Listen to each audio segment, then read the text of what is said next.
Magandang umaga sa lahat dyan. Dito kami sa nag-demo ng pambili ng sabon. Ang namigay ng sabon. Sa mga tao tapos namigay ng sabon. Wala Aaron? Ada nakamuhot? Dire? Ah. Ito bang pangsisiw? Ibigtay mo pagkabi ay ubusin mo balik-balikan mo. Katong stag. Yung pangsisiw lang. Ah.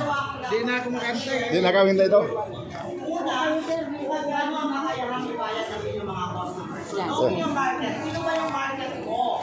Kanino mo ba ibibenta? So, di ba? During the pandemic, nagkaroon po ako ng holding study kasi ang dami naging online seller. Pero hindi pa open, maraming hindi na-sustain. So, tingin nyo, bakit kaya? Bakit kaya hindi nila na-sustain yung negosyo nila? Kasi di ba? Edad mo, sir? Ay, ano? 61. Ah. So, bakit kaya sa dami ng mga online seller, hindi nila na-sustain? Kuya, sa kanya na lang yung dalawa. Kaya, alam niyo po, Tapos na kami sa mga gamot, saka salamin. Dito kami sa manghihingi ng sabon pang hugot sa plato. Wala. wala pong overnight, humihingi na tayo. So, guide lang po natin yung mga successful na mga business tycoon. Matagal pa sir ito? Alam kung bakit nandun na sila. Kung ano yung mga pinagdaanan nila. Nagkakaroon lang na sila ay hindi sumuko. Sakit kasi natin Pinoy konting dapa ayaw na. Give up na. Pero yung kasabay mo, makikita mo, nag-post, nag-burakay. Diba? Pero hindi kang pito, baka nag-mokong ka pa. Yan. So yun po yung mindset na gusto kong baguhin sa ating mga Pilipino. Na konting dapat hindi susuko. Diba? Isipin nyo lang, parang kanino ba kayo nagsusumila? So yung motivation ko na yun, it's help you keep on growing. Yan, diba?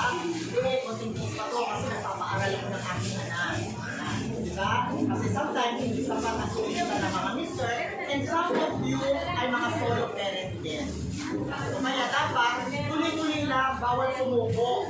Kasi pag hindi pa tayo, sana wala na. So yun po, walang shortcut sa success. So yung naging problema ng iba, kung una pagtitinda, gusto kumita ng malaki agad. Pwede naman. Pero sa tingin mo ba nakakabenta ka ng marami? At kung bumili ba kayo, bibili pa ulit? Maaari na yun na. Napaka-importante po ng customer experience na tinatawag natin. Kasi shape na nagtitinda ng sabon. Oo nga kaso ang mahal. Sa tingin mo yung nagtanong na yun, magkakaroon ba siya ng interest? Hindi na. Pero siya nagtitinda sa, ay oo, try mo. Ang ganda, mura pa. So ikaw ay maiingano kang bumili. So yung power of mouth, diba?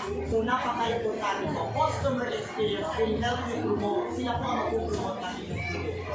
So kahit konti lang po ang kinikita natin sa isang piraso, daanin natin sa dami. Ito na kalagay ang nag-demo sila para sa pamigay ng sabon dito. Salamat sa lahat ng katabi ko. Kung may hindi po na-subscribe na kayo. Click ang bell button sa all. Pwede kayo mag-like, mag-comment. I-share yung Facebook. So, thank you. Thank you guys. Thank you to all. Thank you. Una, pamumuhuna. Hindi lang po